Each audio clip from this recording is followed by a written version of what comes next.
Assalamualaikum warahmatullahi wabarakatuh. Semoga kita semua selalu sehat, diberikan kebahagiaan serta dimudahkan rezekinya.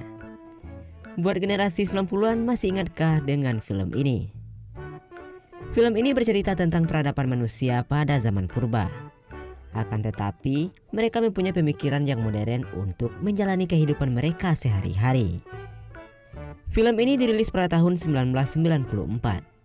Yang mengandung sindiran keras terhadap kinerja pemimpin yang dikendalikan oleh orang kaya di belakangnya. Nah, bagaimanakah keseruan dari film ini? Kita langsung saja masuk ke ceritanya.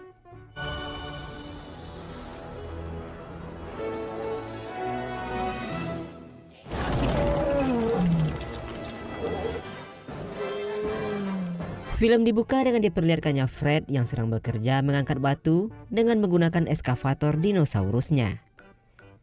Baru saja memulai pekerjaan, tiba-tiba suara burung yang menandakan alarm pulang telah berbunyi. Fred yang mendengar itu langsung meluncur ke atas mobilnya dan tak lupa mengisi absen harian agar gajinya tidak dipotong.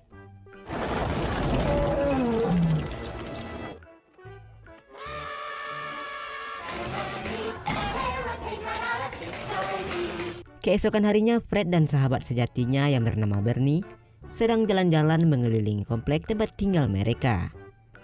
Bernie mengucapkan terima kasih pada Fred karena ia telah memberinya uang hingga dapat mengadopsi seorang anak. Bernie pun bertanya apakah Fred takut jika hal itu diketahui oleh istrinya. Mendengar itu, Fred langsung berhenti mendadak. Dan Fred mengatakan pada Barney apa yang dilakukan suami tidak perlu izin dari istrinya. Lalu mereka kembali melanjutkan perjalanan. Sesampainya di rumah, Fred langsung dihampiri oleh anjing kesayangannya yang merupakan seekor dinosaurus. Jadi di zaman ini anjing masih belum ditemukan. Mereka menjadikan dinosaurus sebagai hewan peliharaan. Tidak lama kemudian datanglah istri Fred yang bernama Wilma dan mengatakan bahwa saluran wastafel mereka sedang rusak. Lalu Fred pun langsung memeriksanya dan ternyata wastafel yang dimaksud adalah seekor babi. Rupanya saluran wastafel itu macet karena ada garpu di dalam mulut babi tersebut. Lalu Wilma menanyakan pada Fred kemana perginya uang tabungan mereka. Dengan gaya sok tegas, Fred pun mengatakan kalau uang itu telah ia berikan pada sahabatnya yaitu Barney. Mendengar penjelasan dari suaminya, sangat di luar dugaan, ternyata Wilma sangat mendukung tindakan suaminya. Scene pun beralih pada istrinya Bernie yang bernama Betty yang sedang menunggu seperti apa anak yang akan mereka adopsi. Setelah itu datanglah seorang perawat membawakan anak mereka. Namun ternyata setelah dibuka anak mereka adalah seekor simpanse. Beruntunglah itu bukan anak yang mereka adopsi, akan tetapi simpanse itu merupakan anak dari keluarga simpanse ini. Sesaat kemudian bidan pun menunjukkan pada Barney dan Betty anak yang akan mereka adopsi. Bidan menjelaskan kalau anak yang bernama Bambam ini sedikit liar karena dibesarkan oleh keluarga mastodon. Jadi yang belum tahu dengan mastodon, mastodon adalah hewan mamalia yang berbentuk gajah. Lalu saat bahagia itu hendak diabadikan, hal tak terduga pun terjadi.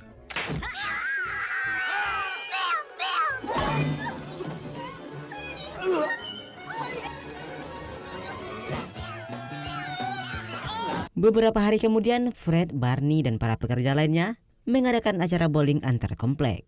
Tibalah saatnya giliran Fred untuk membuka bola dan ia mengeringkan tangannya dengan nafas kodok agar tidak berkeringat. Lalu Fred pun melempar bolanya.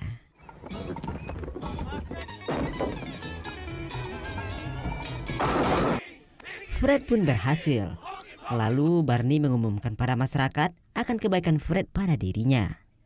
Barney pun mengatakan kalau ia akan membalas jasa Fred suatu hari nanti. Mendengar perkataan dari temannya itu, air mata Fred jatuh ke tanah hingga tergenang. Lalu mereka merayakan kejuaraan bowling tersebut dengan meminum susu dinosaurus secara bersama-sama.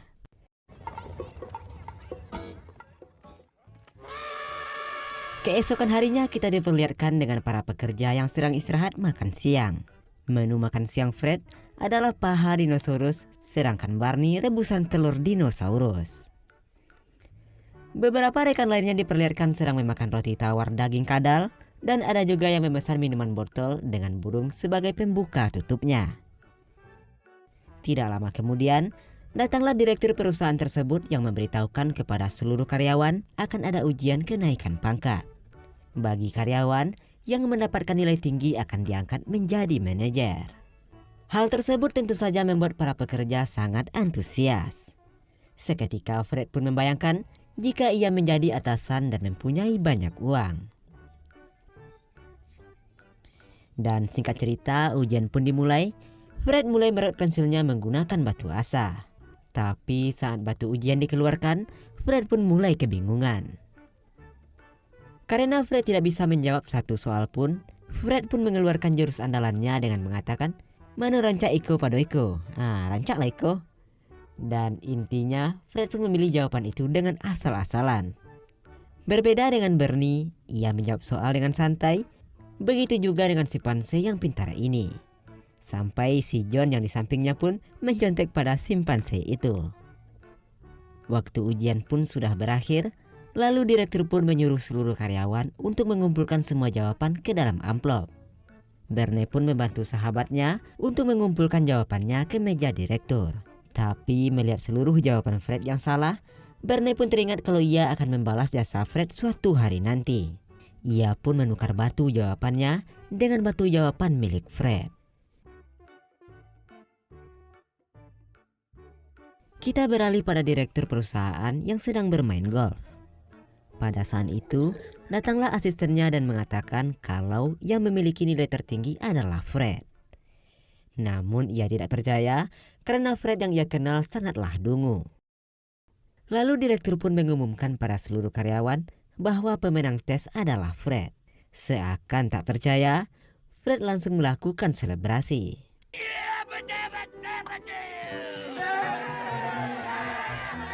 Di hari pertama Fred menjabat sebagai manajer, tentu saja ia tidak ingin dirinya terlambat. Fred memasang alarm yang membuatnya bangun tepat waktu. Lalu Fred mencukur jenggotnya dengan menggunakan anak buaya, sementara istrinya menyiapkan serap dengan menu telur mata dinosaurus. Bukan mata sapi ya, karena pada zaman ini sapi mungkin belum ditemukan. Saking canggihnya Fred mempunyai shower air panas langsung dari perut gajah. Selesai berdandan, Fred dipuji oleh anak dan istrinya, bahkan showernya pun takjub melihat pakaian Fred.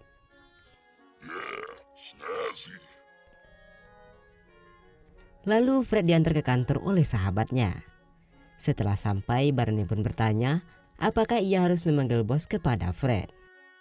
Fred pun menjawab bahwa ia tidak akan melupakan dari mana ia berasal. Lalu Fred melanjutkan, cukup saja panggil ia dengan sebutan yang mulia. Sesampainya di dalam kantor, Fred pun disambut oleh direktur dan diantarkan ke ruangan kerja Fred dengan naik lift yang dikayuh oleh dinosaurus. Lalu Fred pun diberikan sekretaris yang seksi yang bernama Sharon untuk membantu pekerjaannya. Di sana juga terdapat CCTV berbentuk burung yang dapat berbicara yang akan melaporkan langsung pada direktur. Sementara itu direktur dan Sharon mulai memanfaatkan kebodohan Fred dan mereka akan melakukan penggelapan dana dan akan melimpahkan seluruh kesalahan kepada Fred. Untuk melancarkan aksinya, si direktur menyuruh Sharon untuk menggoda Fred agar ia tidak membaca undang-undang yang akan ia tanda tangani. Lalu direktur masuk ke ruangan Fred dan menyuruhnya untuk memecat Barney. Tentu saja Fred menolak permintaan direktur, akan tetapi sang direktur mengancam akan memecat Fred. Setelah itu ia akan memecat Barney. Sepulangnya dari kantor, ia pun dijemput oleh Barney dan Barney pun terlihat heran melihat tingkah laku Fred yang biasanya berbicara sepanjang jalan, akan tetapi sekarang ia malah terdiam.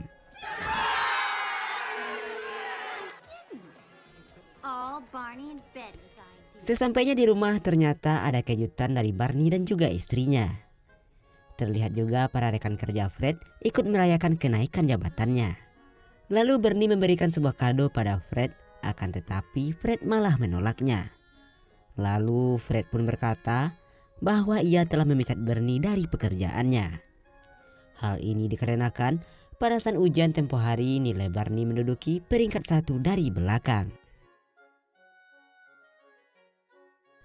Keesokan harinya terlihat ada meeting yang diadakan oleh CIO dan seluruh pejabatnya. Fred pun hadir dengan sedikit terlambat dan ia mengatakan bahwa ban mobilnya bocor saat dalam perjalanan. Direktur pun melanjutkan dan mengatakan akan membangun sebuah proyek canggih dengan tenaga uap. Maka seluruh tenaga kerja akan dipecat karena perusahaannya ini tidak perlu tenaga kerja manusia lagi. Mendengar presentasi dari direktur, semua anggota dewan menolak hal tersebut. Para anggota dewan mempertimbangkan bahwa anggota perusahaan sudah lama bekerja di perusahaan itu. Lalu sang direktur akan menaikkan gaji anggota dewan ini sebanyak 4 kali lipat, yang membuat mereka semua setuju dengan ide sang direktur. Selesai rapat, Fred pun kembali ke ruangannya dan tidak berselang lama, datanglah Sharon dengan goyangan seksinya membawa dokumen untuk ditandatangani. Fred pun bertanya pada Sharon kenapa kerjaannya cuma tanda tangan doang sebagai seorang manajer. Fred pun ingin melihat isi dokumen terlebih dahulu. Akan tetapi Sharon melarangnya dan berusaha menggoda Fred. Your wife. My wife. Oh, Me out of work now, would you? Wilma? Wilma! What a surprise! So it would seem. Di saat bersamaan datanglah istri Fred dan melihat pemandangan indah itu. Akan tetapi hal itu tidak dianggap serius oleh istrinya. Hal ini dikarenakan biarlah suaminya selingkuh, asal dia selalu bisa membeli barang-barang mewah. Istri Fred memberitahunya bahwa Barney sudah menjual rumahnya karena ia sudah tidak lagi memiliki pekerjaan. Maka mereka berdua pun sepakat untuk menampung Barney dan keluarganya di rumah mereka. Stones and the rubbles all under one roof. So glad you're over your cold. Keesokan harinya saat di kantor, Fred yang mulai pintar pun bertanya pada Sharon, bukankah teknologi ini membuat para pekerja kehilangan pekerjaannya? Lalu Sharon memberitahukan pada direktur bahwa Fred tidaklah sebodoh yang mereka pikirkan. Lalu sang direktur memutar otak dan mereka memberikan uang yang banyak pada Fred agar ia mau menandatangani dokumen tanpa bertanya dan membacanya. Sesaat kemudian kehidupan Fred pun langsung berubah. Ia langsung mendatangi showroom dan membeli mobil keluaran terbaru. Tak lupa ia juga mengisi bahan bakar Pertamax Turbo dengan full tank. Mereka juga pergi ke toko mewah untuk membeli baju-baju mewah. Sesampainya di rumah, ia langsung mengganti wastafel rumahnya dengan babi yang baru. Di sana juga terlihat Barney dan istrinya sudah menjadi pembantu di rumah sahabatnya sendiri. Barang-barang mewah pun sekarang menghiasi rumah Fred, bahkan rumahnya pun sudah bertingkat dan mempunyai kolam renang air hangat. Keesokan harinya direktur terus memberitahu Fred untuk memakai dana perusahaan untuk membeli barang-barang yang ia mau. Lalu direktur memberikan setumpuk dokumen untuk ia tanda tangani. CCTV yang berupa burung itu mengingatkan Fred untuk membaca terlebih dahulu sebelum menyetujui sesuatu. Akan tetapi pikiran Fred yang sudah gila harta itu tidak mendengarkan apa kata CCTV-nya. Malam harinya Fred pergi ke tempat mewah untuk makan bersama.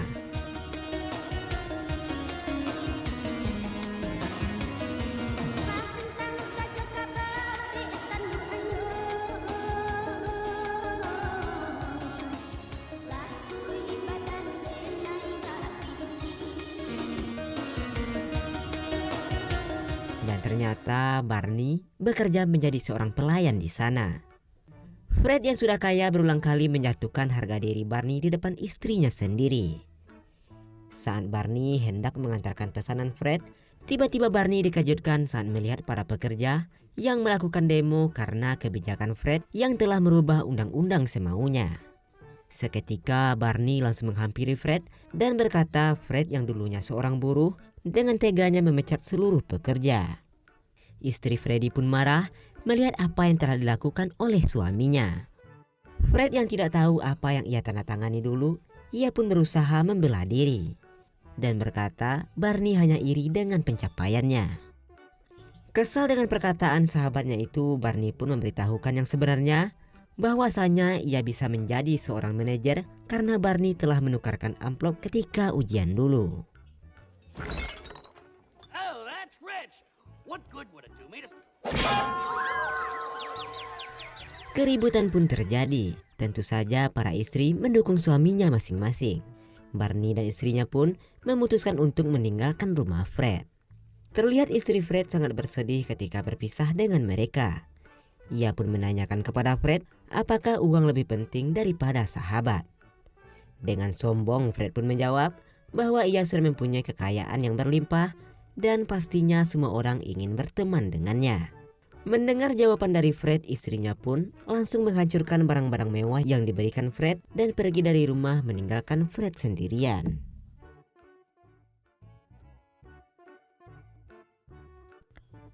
Esok harinya saat Fred pergi ke kantor, ia langsung dikepung oleh pendemo yang tidak lain adalah teman-temannya saat menjadi buruh dulu. Merasa bersalah, Fred pun langsung bergegas ke kantor dan membaca ulang seluruh dokumen yang pernah ia tanda tangani. Merasa dijadikan kambing hitam oleh direktur perusahaan, Fred pun berniat untuk melaporkan direktur pada pemilik perusahaan. Berita pun tersebar, yang mana Fred masuk ke dalam daftar pencarian orang. Mendengar berita tersebut, Betty langsung mengunjungi Wilma untuk memberi dukungan. Sementara Fred mengubah tampilannya agar ia tidak ditangkap oleh polisi. A lot of things, but a thief is not one of. That man is not my husband. Ternyata istrinya sedang menonton berita yang mengatakan bahwa Fred telah melakukan korupsi yang sangat besar. Istri Fred pun mengatakan bahwa itu hanya sebuah video editan. Hal ini dikarenakan beberapa hari yang lalu istrinya pernah ke kantor Fred dan melihat isi kantor yang berbeda dengan apa yang ditayangkan di berita tersebut. Lalu ia pun mempunyai ide untuk mencuri burung CCTV untuk membuktikan suaminya tidak bersalah. Sementara itu direktur dan Sharon bersiap-siap berangkat keluar kota dan membawa seluruh uang hasil korupsinya. Akan tetapi direktur dan Sharon beradu mulut karena direktur membeli tiket hanya untuk dirinya sendiri. Sementara itu istri Fred dan istri Barney berhasil masuk ke dalam kantor dan mencuri burung CCTV untuk mengungkapkan fakta yang sebenarnya. Di sisi lain Fred yang tidak tahu kemana akan melangkah, ia pergi ke sebuah gua dengan sedikit rasa haus dan laparnya. Akan tetapi di gua tersebut ada babi yang pernah ia pecat dulu.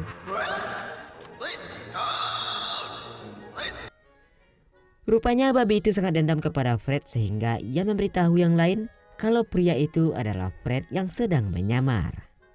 Para pekerja itu berusaha menangkap Fred dan akan menggantungnya di atas pohon. Di saat bersamaan datanglah Barney. Fred berpikiran Barney akan membantu dirinya, tapi Barney malah berjualan karena melihat keramaian. Mengetahui Barney adalah sahabat Fred, para pekerja juga menggantung Barney. Di saat yang tepat datanglah istri mereka membawa burung CCTV untuk mengungkapkan fakta yang sebenarnya. Setelah Fred terbukti tidak bersalah, ia pun dilepaskan dan mereka langsung pulang. Akan tetapi isi rumah mereka berantakan dan terlihat mertua Fred serta dinosaurus kesayangannya terikat dengan tali. Tapi bukannya menyelamatkan mertuanya terlebih dulu, Fred malah mementingkan anjingnya.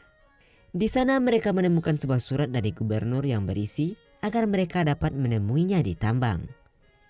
Ternyata anak disandra oleh direktur dan direktur meminta ditukarkan dengan burung CCTV. Keesokan harinya transaksi barter pun terjadi. Lagi dan lagi, direktur malah mengingkari janjinya dan ia malah menyalakan mesin pembuat batu sehingga membuat kedua anak mereka dalam keadaan bahaya. Fred dan Barney berusaha menyelamatkan anaknya, tapi bukannya berhasil, mereka berdua malah membuat keadaan semakin rumit. Fred pun memikirkan cara agar dapat menyelamatkan anak dan sahabatnya. Akan tetapi, ia malah membayangkan mertuanya dimakan oleh dinosaurus.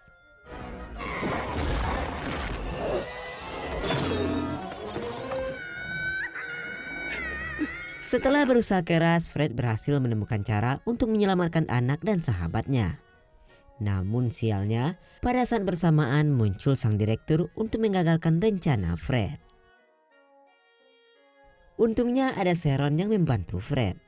Sharon berbalik mendukung Fred dikarenakan ia telah dibohongi oleh direktur.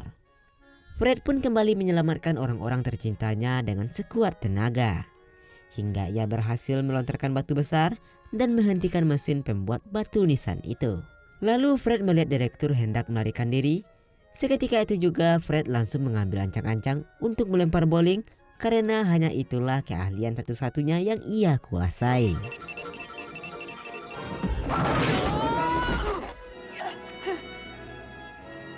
Tidak berselang lama polisi pun datang bersama para istri mereka. Melihat polisi datang, direktur berusaha untuk melarikan diri dan hingga ia tak sadar bahwa keadaannya sedang dalam bahaya.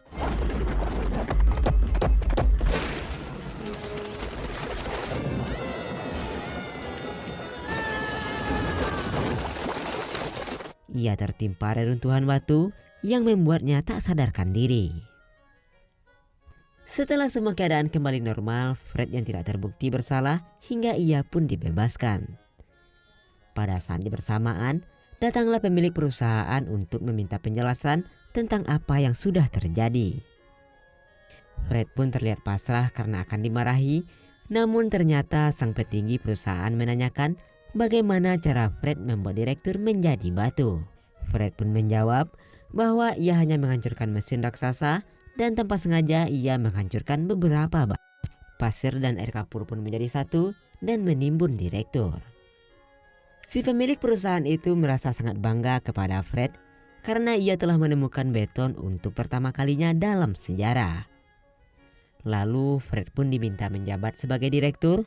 Awalnya Fred sadar diri bahwa ia tolol dan mudah dipengaruhi, ia pun menolak tawaran tersebut.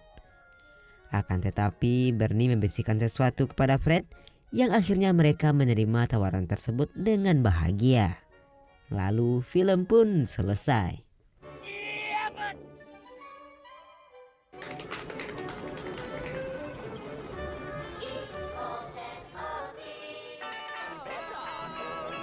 Nah, menurutmu apa pesan moral yang kamu dapat dari film ini? Silahkan tuliskan di kolom komentar. Akhir kata Mimin ucapkan terima kasih. Sampai jumpa di video selanjutnya. Jaga terus kesehatanmu dan wassalamualaikum warahmatullahi wabarakatuh.